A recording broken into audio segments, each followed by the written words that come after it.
Hi guys! It's been a while since last time nag-upload ako dito sa YouTube. So, yeah.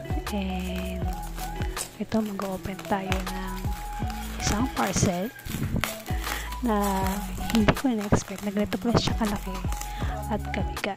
So, this will be part of my new venture. And it's paper business or printing business. So, ito, binubuksan na.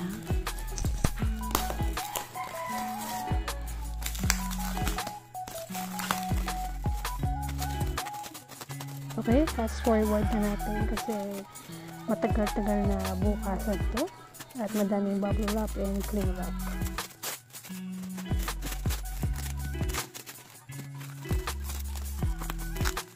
Anyway guys, in order ko to via Shopee, and kung gusto mo din to, if you are doing paper business then and you want to buy this item, pwede kong i-post ang link sa description box.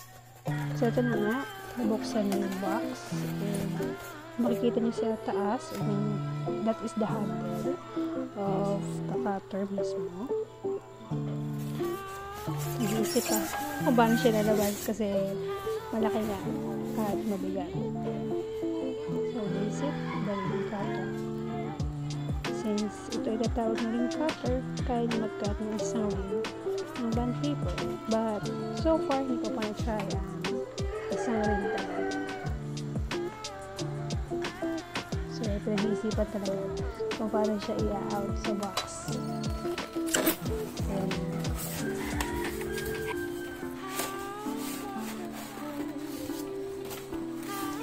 nilabas din sa box.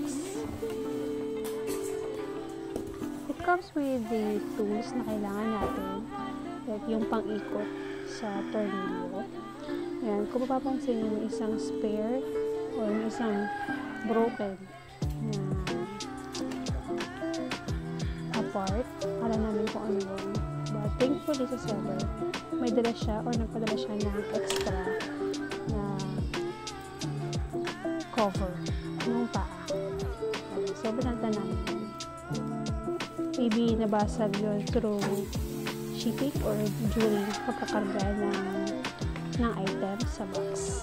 Yeah, thank you sa seller at may consideration na maglagay ng extra cover ng paa. So, ayan, figure out namin kung paano ba itong sharing cutter. We're so excited na magkaroon ng bagong equipment para sa plano paper business.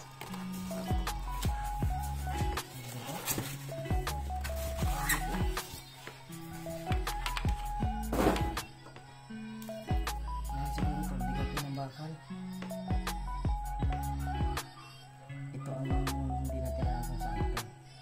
Pero kung hindi man ito crack, yun ang sa paa. Pero walang problema yan. Ito ang tingnan mo sa picture.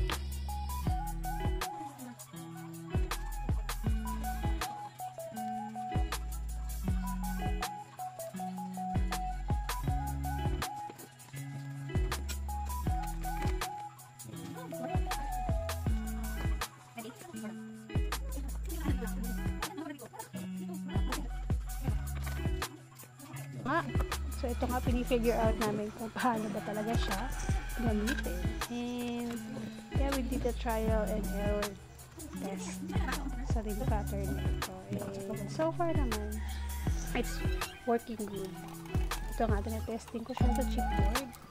And, I already cut as well papers din. And, buha tayo ng sample ng isang notebook ko.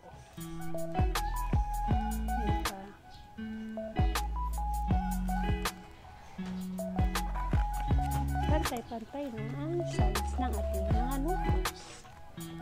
Thank you for watching!